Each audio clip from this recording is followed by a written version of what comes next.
Dear students, आज हम राजस्थान का पाषाण काल इस टॉपिक के बारे में चर्चा करेंगे। इसमें हम यह देखेंगे कि पाषाण काल क्या है, पाषाण काल कब था और राजस्थान में इस विशिष्ट काल के दौरान लोगों का जीवन किस प्रकार से था। तो आइए शुरू करते हैं आज का टॉपिक।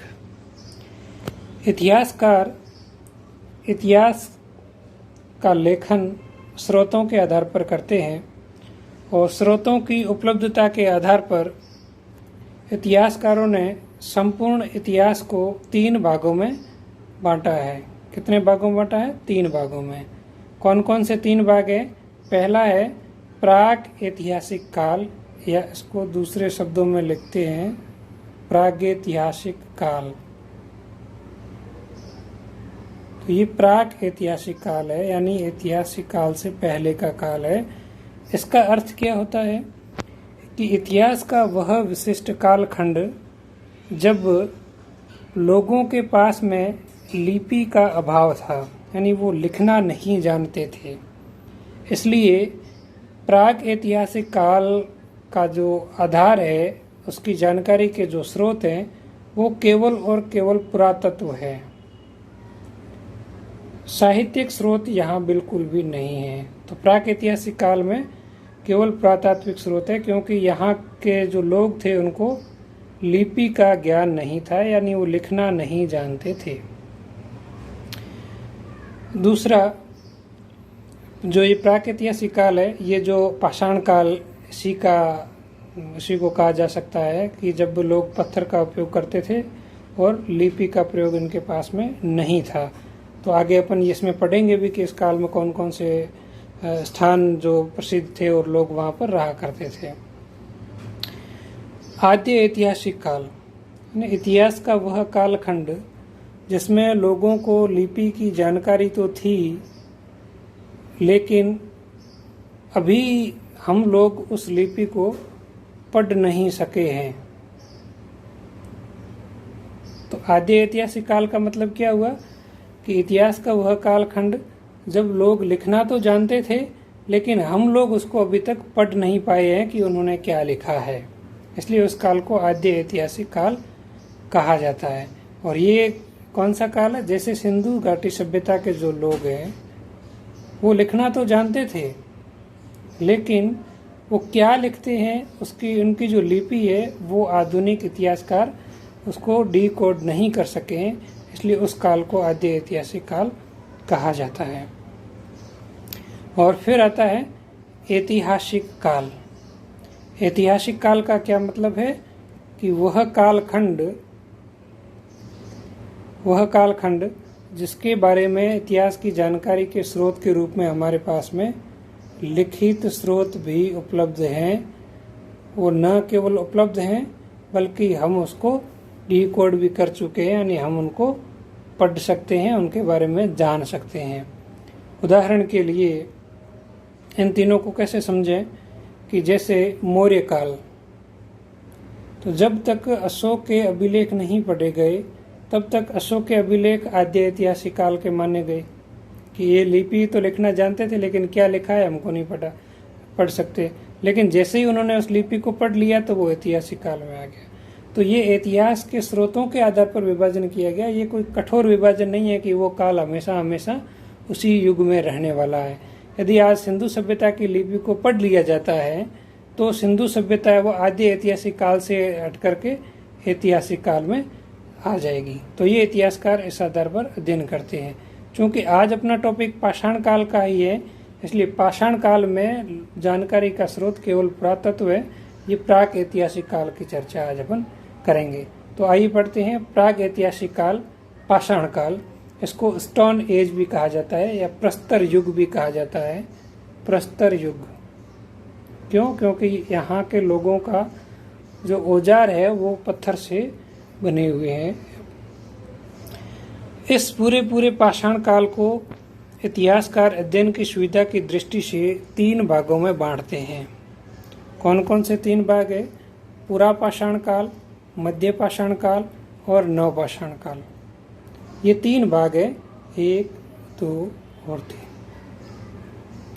ये जो पुरापाषाण काल है, इसका कालक्रम बहुत ही लंबा है, इसलिए इस पूरे कालक्रम को 3 भागों में बांट करके इसका अध्ययन किया जाता है।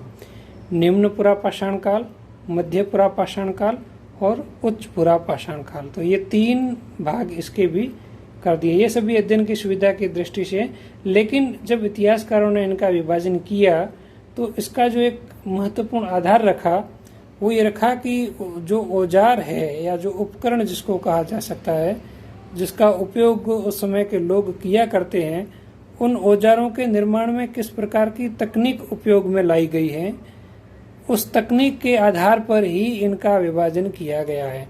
इसलिए जब जब हम इन कालों के बारे में चर्चा करेंगे तो हमें यह देखना है कि लोग किस प्रकार से औजारों की अपनी तकनीक में बदलाव ला रहे हैं और उन तकनीकी बदलावों से मनुष्य ने अपने जीवन को किस प्रकार से और अधिक सुविधामय बनाया, यह भी इसमें साथ में शामिल किया जाता है। तो ये इनका काल विभाजन है। अब देखते हैं कि राजस्थान में पुरापाषाण काल के समय जीवन किस प्रकार का था। C.A. हैकर एक पुरातत्वविद थे जिन्होंने इंद्रगढ़ और जयपुर से हैंडेक्स, यह एक प्रकार का पाषाण उपकरण होता है, पत्थर का बना हुआ होता है। कैसा होता है ये अभी आपको मैं बता दूंगा।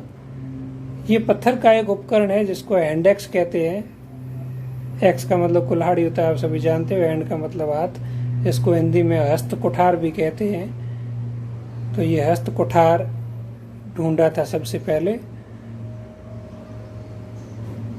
ये C.A. हैकर ने वहां पर ढूंढा। ये राजस्थान में पुरापाषाण काल की सबसे प्राचीन खोज मानी जा सकती है। एक और पुरातत्वविद हुए सेटनकर। सेटनकर ने झालावाड़ के आसपास के क्षेत्रों में हैंडेक्स, क्लीवर, ये भी एक प्रकार का पाषाण उपकरण है। किस प्रकार का होता है आगे मैं आपको दिखा दूंगा। तो हैंडेक्स और क्लीवर भी ढूंढे। राजस्थान में जो पुरापाषाण काल है उसका समय है वो 1,50,000 वर्ष पूर्व से 50,000 वर्ष पूर्व है। ये जो विभाजन है ये बहुत ही स्ट्रिक्ट नहीं है। कई जगहों पर ये 50,000 के बाद भी दिखता है और कई स्थानों पर तो ये 10,000 ईसा पूर्व तक भी जाता है। मोटे मोटे तौर पर इसको 1.5 लाख वर्ष पूर्व से 50,000 वर्ष पूर्व तक का इस पुरापाषाण काल को माना जाता है। तो इस समय के लोगों का जीवन किस प्रकार का था। तो यहाँ के लोग हैं वो सभी यायावर थे।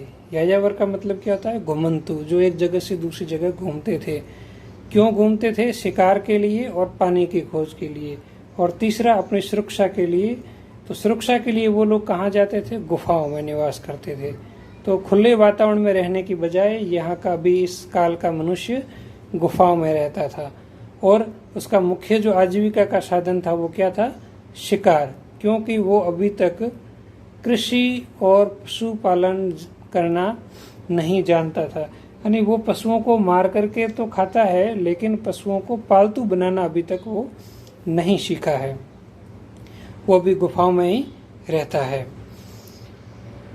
इसके जो पुरापाषाण काल के जो मनुष्य है उनका जो प्रमुख औजार है वो औजार किस चीज से बने हुए हैं। ये कुछ विशिष्ट प्रकार के पत्थर हुआ करते थे और उन पत्थरों में क्वार्टजाइट, चर्ट और जैस्पर, ये पत्थर के प्रकार हैं।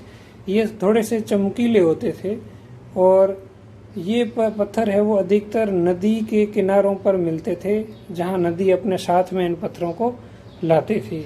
यहाँ तक कि प्रारंभ के जो निम्न पुरापाषाण काल के उपकरण हैं वो नदी के पानी के साथ में लुढ़क लुढ़क करके आकार निश्चित ले लेते थे, उसी का उपयोग करते थे। बाद में इसको काटना छांटना शुरू किया। तो ये क्वार्टजाइट, चर्ट, जैस्पर इसके उपकरण बने हुए होते थे। कुछ स्थानों पर हमें अस्थि के अवशेष भी मिले हैं जो हड्डियों को भी उपकरण के रूप में प्रयोग में लिया जाता था। क्योंकि ये सभी जो उपकरण हैं ये पत्थर ऐसे थे जो अधिकतर नदियों के साथ में आते थे, और दूसरा गुफाओं के समीप इनको रहना पड़ता था, और तीसरा इनको पानी की बहुत ज़रूरत पड़ती थी। तो इसलिए यहाँ का मनुष्य पानी, सुरक्षा और इन पत्थर के उपकरणों के लिए, इन तीनों चीज़ों को प्राप्त करने के लिए वो हमेशा कहाँ रहता था, नदी घाटी में। यानी जहाँ बड़ी बड़ी नदियाँ बहती है उन नदियों और उसके आसपास की कंदराओं में वो रहता था। राजस्थान में कौन कौन से स्थानों पर?